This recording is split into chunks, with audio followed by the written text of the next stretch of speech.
மீன ராசி. மீன ராசியை பொறுத்த வரைக்கும் சுக்கிர பயிற்சி எதிரி அஷ்டமாதிபதி சுக்கிரன் 4ஆம் இடத்திலிருந்து 5ஆம் இடத்துக்கு போகிறார். உச்ச குருவோடு இணையிறார். அதாவது ஒரு சூரியனுக்கே டார்ச்சான்னு சொல்லுவாங்க தெரியுமா, அது மாதிரி நீங்கள் இப்போ உங்ககிட்ட எதிரி வந்தால் இப்போ நீங்கள் பவர்ஃபுல்லாக அப்படியே விஸ்வரூபமாக நிற்கிறீங்க. உங்கள் பக்கத்தில் வந்து ஒரு குட்டி பையன் வந்து நின்னா அவன் என்ன பண்ணுவீங்க? அப்படியே தட்டி உக்காந்து வச்சிட மாட்டீங்க. உங்கள் எதிரியை தட்டி அமர்த்தக்கூடிய நேரம் இது. எதுலேயும் வெற்றி அடையக்கூடிய நேரம் இது. ஆனால் செலவு ஜாஸ்தியாக இருக்கும். நீங்கள் எந்த விஷயத்துக்கு போனாலும் சரி, இட் இஸ் யுவர் டே. நீங்கள் போகிறது உங்களுக்கு தான் காரிய பலிதம். அதனால் நீங்கள் எடுக்கக்கூடிய முயற்சி அனைத்திலும் வெற்றியை தரும். வழக்கறிஞர்களுக்கு, பேச்சை தொழிலாக கொண்ட வழக்கறிஞர்களுக்கு காரிய வெற்றி ஏற்படுகின்ற நாட்களாக இருக்கும். தந்தையின் ஆரோக்கிய விஷயத்தில், இந்த ராசியில் பிறந்தவங்க தந்தையின் ஆரோக்கிய விஷயத்தில் கொஞ்சம் மருத்துவ செலவு வருது. மருத்துவ செலவுனா கத்தி வச்சு கொஞ்சம் ஆப்ரேஷன் பண்ணுற செலவு வருது. அதனால் கொஞ்சம் பொறுமையாக இருங்க. உங்கள் அப்பாவை பயமுறுத்தி விட்றாதீங்க. அவருடைய தந்தையுடைய கால் சம்பந்தமான விஷயங்கள், இடுப்பு சம்பந்தமான விஷயங்கள் சற்று சங்கடத்தை ஏற்படுத்தும். அதற்கான மருத்துவ செலவுகள் ஏற்படுறதுக்கான வாய்ப்பு இருக்குது. இதில் இன்னொரு விஷயம் என்னென்னா, நீங்கள் உத்தியோகத்தில் இருக்கீங்க, அரசாங்க உத்தியோகமோ தனியார் நிறுவனத்தில் உத்தியோகம் இருந்ததுன்னா உங்களுடைய அறிவுக்கு மரியாதை கொடுத்து இட உயர்வும் பதவி உயர்வும் கிடைக்கக்கூடிய வாய்ப்பு இருக்குது.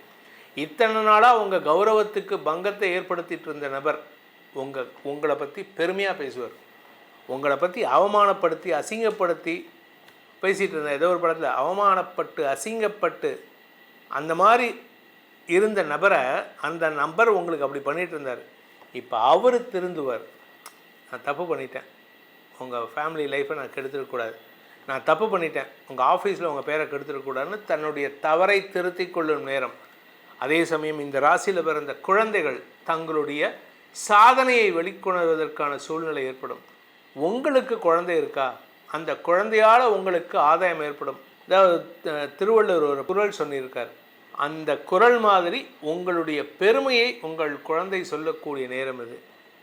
இவன் என் மகன் அப்படின்னு பெருமையாக சொல்லக்கூடிய நேரமாக இருக்கும். இதனால் குடும்பத்தில் சந்தோஷ மகிழ்வு ஏற்படுறதுக்கான வாய்ப்பும் உங்களுக்கு மன நிம்மதியும் ஏற்படுகின்ற வாய்ப்பும் இருக்கும். அதே சமயம் இந்த ராசியில், மீன ராசியில் பிறந்தவங்க, குறிப்பாக நீங்கள் வியாபாரியாக இருந்தால் வியாபாரம் செழிப்படையும். கலைத்துறை நண்பர்களாக இருந்தால் உங்களுடைய கௌரவம் உயருவதற்கான அமைப்பு ஏற்படும். தொழில் ரீதியான முயற்சிகளில் அரசாங்க உதவிகள் கிடைப்பதற்கான வாய்ப்பு இருக்குது. ஸோ லோன் வேணுமா, தாராளமாக ட்ரை பண்ணுங்கள். என்ன கொஞ்சம் சண்டை போடணும். நீங்கள் போயிட்டு உங்களோட டாக்குமெண்ட்ஸ் கொடுக்கும்போது இது சரியில்லை, அது சரியில்லை, இது இல்லை, இது இல்லைன்னு 1008 காரணத்தை சொல்லுவாங்க. ஏன்னா நான் வாங்கினப்போ கூட எனக்கு முதல்ல சொல்லிவிட்டு அப்புறமா தான் கொடுத்தாங்க. எல்லா டாக்குமெண்ட்ஸும் கொடுத்ததுக்கப்புறம் தான். ஸோ அதனால் நீங்கள் உங்களுடைய டாக்குமெண்ட்ரி ப்ரொசீஜர்ஸை கரெக்டாக ஃபாலோ பண்ணுங்கள். நேர்மையாக இருக்கிறதுக்கு முயற்சி பண்ணுங்கள். உங்களுக்கு பல நன்மைகள் ஏற்படும். வியாபார ரீதியாக பெருத்த லாபம் ஏற்படும். அதே சமயம் நீங்கள் அரசாங்க உத்தியோகத்துக்கு முயற்சி எடுத்தீங்கன்னா இப்போ உங்களுக்கு உத்தியோகம் கிடைக்கிறதுக்கான வாய்ப்பு இருக்குது. ஸோ உங்களுக்கு காசானாலும் அரசாங்க காசு சம்பாதிக்கக்கூடிய யோகம் ஏற்படுகின்ற நாட்களாக இந்த சுக்கிர பயிற்சி அமைந்திடும். உங்களுக்கு மரியாதை உயர்வு ஏற்படும். ஸோ அப்பேற்பட்ட சுக்கிரன் இப்போது மறுபடியும் பயிற்சி ஆகிறார் 20 நாளைக்கு ஒரு தடவை. இப்போ முன்னாடி எங்கே இருந்தார் அப்படின்னா மிதுன ராசியில் இருந்தார். மிதுன ராசியில் எப்போ வந்தாருன்னா மே 14ஆம் தேதி அன்னைக்கு மிதுன ராசிக்கு பயிற்சி ஆனார். குருவோடு சேர்ந்து இருந்தார். ஜூன் 1ஆம் தேதி அன்னைக்கு குரு பயிற்சி ஆகிட்டார் கடகத்துக்கு. அதே கடகத்துக்கு ஜூன் 8ஆம் தேதி அன்னைக்கு சுக்கிரன் மிதுன ராசியிலிருந்து கடக ராசிக்கு பயிற்சி ஆகிறார். அங்கே உச்ச குருவோடு சேர போகிறார். 2 டாப் லீடர்ஸ், எப்படின்னா புட்டின் அண்டு நரேந்திர மோடி 2 பேரும் மீட் பண்ண போகிறாங்க. ஆக்சுவலாக சொல்லணும் புட்டின் அண்டு ட்ரம்ப்னு தான் சொல்லணும் இந்த இடத்துல. ஆனால் இந்த இடத்துல இங்கே யாருக்கு பவர் ஜாஸ்தி அப்படின்னு கேட்டால் குருவுக்கு தான் பவர் ஜாஸ்தி. ஏன் அப்படின்னா குரு உச்சஸ்தானத்தில் இருக்கார். அதனால் பல பேருக்கு, ஆல்மோஸ்ட் எல்லா ராசிக்கும் நல்ல பலன்கள் தரக்கூடிய வகையில் இருந்தாலும் சுக்கிரன் கொடுக்க வேண்டிய சில சங்கடமான விஷயங்களையும் பல நல்ல விஷயங்களையும் சந்தோஷங்களையும் சுக அதிகரிப்பையும் இந்த குரு தன்னுடைய செயல்பாடுகள் மூலமாக கொடுப்பார். அதாவது 2 டீச்சர்ஸ் பண்ண வேண்டிய வேலையை ஒரே டீச்சர் குரு பண்ணுவார். ஏன்னா இந்த இடத்துல குருவுக்கு தான் பவர் ஜாஸ்தி. இதில் இன்னொரு விஷயம் என்னென்னா, சுக்கிரன் மீன ராசியில் உச்சஸ்தானத்தை அடைகிறார். உச்சஸ்தானம் அவர் கன்னி ராசியை நோக்கி போயிட்டுருக்கார். கன்னி ராசிங்கிறது சுக்கிரனுக்கு நீச்சஸ்தானம். ஸோ நீச்சத்தை, அதாவது நம்ம பூமியிலேருந்து டிஸ்டன்ஸ் ட்ராவல் பண்ணி போயிடுறார். அதாவது நம்ம பூமி இங்கே இருக்குது, அவர் இங்கே மீனராசிக்கு வரும்போது பக்கத்தில் வராரு, இப்படி திரும்பி இப்படி போகும்போது ஹீ இஸ் மூவிங் அவே, நம்மளை விட்டு வெளியில் போகிறார். அதனால் அவருடைய தாக்கம் குறைவாக இருக்கும். அதனால தான் இந்த டைமில் வந்து லவ் அஃபேர் வந்து கொஞ்சம் ஃபெயிலியரை சந்திக்கிறதுக்கான வாய்ப்பு இருக்குது. இந்த ஜூன் 8ஆம் தேதி அன்னைக்கு கடகத்துக்கு போகக்கூடிய சுக்கிரன் எத்தனை நாள் இருப்பார்னா ஜூலை 4ஆம் தேதி வரைக்கும். கிட்டத்தட்ட ஜூலை 8ஆம் தேதி 30 நாள் 31 நாள் ஆகும். அதில் ஒரு 4 நாள் கழிச்சிருங்க. ஸோ 27 நாட்கள் சுக்கிரன் வந்து கடகராசியில் இருப்பார். அது எதுக்கு சார் திருப்பி திருப்பி சுக்கிர பயிற்சி 20 நாளைக்கு ஒரு தடவை போடுறீங்க? ஏன்னா நிறைய பேர் ஃபோன் பண்ணி கேட்குறீங்க. பலன்கள் கேட்டு முடித்ததுக்கப்புறம் அதுக்கப்புறமா இந்த கேள்வி வருது. ஏன் அப்படின்னு கேட்டால், நம்ம வாழ்க்கையில் வந்து எல்லார்கிட்டையும் அன்பு, பாசம், காதல், நேசம், காமம் இது எல்லாமே கலந்துருக்கும். வீட்டில் அம்மா கிட்ட பேசினாலும் சரி, மனைவி கிட்ட பேசினாலும் சரி, இல்லை அக்கம் பக்கத்தில் இருக்கக்கூடிய லேடிஸ் யாராக இருந்தாலும் சரி, இல்லை கூட பிறந்த அக்கா தங்கச்சிகிட்ட பேசினாலும் சரி, 1% காதல் இல்லாமல் யாருக்கும் இருக்காது. அதே மாதிரி ஆண்களுக்கும் இருக்கும், பெண்களுக்கும் இருக்கும்.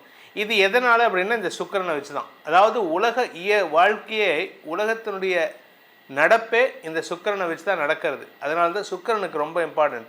ஆனால் அவர் வந்து 20 நாளுக்கு ஒரு ஷிஃப்ட் ஆகிறாரு, அதை பற்றி கவலை இல்லை. ஏன்னா அவர் தன் கடமையை செய்கிறார். ஒரே இடத்துலையே இருந்தார்னு வச்சுக்கோங்க, அந்த காதல் போர் அடித்து போயிடும். அந்த சுக்கிர பயிற்சி எப்படிப்பட்ட பலன்களை தரப்போகிறது, எதுக்கு ஏன் சுக்கிரனுக்கு இம்பார்ட்டன்ஸ் கொடுத்தோம் அப்படிங்கிறதுக்கு ஒரு ரீசன் சொன்னோம். இன்னொரு ரீசன் பார்த்தீங்கன்னா, சுக்கிரன் வந்து அசுர குரு. அதாவது மனுஷனுடைய வாழ்க்கையில் வந்து ஆன்மீகத்தை தேடி போகக்கூடிய நபர்களுக்கு இந்த சுக்கிரன் வந்து நீச்சமாக இருக்கணும். ஆன்மீகத்தை விட்டு வெளியில் போகிறதுக்கு, கலைத்துறை சார்ந்த விஷயங்கள், இப்போ வந்து கலைத்துறையில் போகிறவங்களும் வந்து ஆன்மீகத்தில் உச்சத்துக்கு போகிறாங்க. ஆனால் அதில் வந்து ஒரு போலித்தனம் இருந்து கொண்டே இருக்கும். இந்த சுக்கிரன் வந்து உச்சம் அடைஞ்சார்னா அவங்களுக்கு லௌகீக வாழ்க்கையில் இம்பார்ட்டன்ஸ் ஜாஸ்தி கொடுப்பாங்க. அதாவது நகை வாங்கிறது, பொன்பொருள் வாங்கிறது, பொருள் சேர்க்கறது, வெளியில் பேசுகிறது. என்னமோ நாங்கள் வந்து எங்களுக்கு வந்து ஆன்மீகத்து மேலே நம்பிக்கை இருக்குது, எங்களுக்கு கடவுள் நம்பிக்கை இருக்குது, எங்களுக்கு வந்து சொத்து சுகம்லாம் வேண்டாம் அப்படின்ட்டு. ஏன் அப்போ வந்து சம்பாதிக்கிறது தானம் கொடுக்கலாமான்னு கேட்டால், நான் கஷ்டப்பட்டு சம்பாதிக்கிறேன், யாருக்கு சேர்க்க போகிற? ஒரே ஆளுக்கு சேர்க்காத, 10 பேருக்கு கொடு. இப்போ நீ பண்ணுறேன்னு கேட்டால் நானும் பண்ணிட்டு தான் இருக்கேன், அது வேறு விஷயம். இந்த சுக்கிர பயிற்சி பலன்கள் உங்களுக்கு எப்படிப்பட்ட பலன்களை தரப்போகிறதுன்னு சொன்ன இது பொதுவான பலன். உங்களுடைய தனிப்பட்ட ஜாதகத்துக்கு எப்படிப்பட்ட பலன்கள் ஏற்படும் அப்படின்னு தெரிஞ்சுக்கணும்னு ஆசைப்படுறவங்க கீழே கொடுக்கப்பட்டுள்ள அலைபேசி எண்களில் வாட்ஸ்அப் எண் கொடுத்துருக்கேன், டைரக்ட் அப்பாயின்மெண்ட் நம்பர் கொடுத்துருக்கேன். இது ரெண்டுலேயும் அப்பாயின்மெண்ட் ஃபிக்ஸ் பண்ணிவிட்டு வாட்ஸ்அப் மூலமாகவோ இல்லை டைரக்ட் அப்பாயின்மெண்ட்டோ நேரடியாக சென்னைக்கு வந்து சந்திக்கலாம். சென்னையில் இருக்கிறவங்க, வெளியூரில் இருக்கிறவங்க வாட்ஸ்அப்பில் பேசுங்க. இதன் மூலமாக உங்களுடைய எதிர்காலத்தை, நியர் ஃப்யூச்சர் எப்படி இருக்கும், காதல் விஷயம், உங்களுக்கு ஆசைப்பட்ட பொருள் வாங்கிறது, இதெல்லாம் எப்படி இருக்குங்கிறத பற்றி தெரிஞ்சுக்கணுன்ட்டு நீங்கள் முயற்சி பண்ணால் இந்த நம்பரில் தொடர்பு கொண்டு பேசுங்க. இதனால் உங்களுக்கு பல நன்மைகள் ஏற்படும், உங்களுடைய வாழ்க்கையில் பல சுகங்கள் அதிகரிக்கும் என்பதை சொல்லி உங்கள் அனைவருக்கும் நல்வாழ்த்துக்களை தெரிவித்துக்கொண்டு உங்களிடமிருந்து விடைபெறுவது உங்கள் வேத ஜோதிடர் பிரகாஷ் நரசிம்மனின் அன்பான வணக்கங்களுடன். நன்றி, வணக்கம்.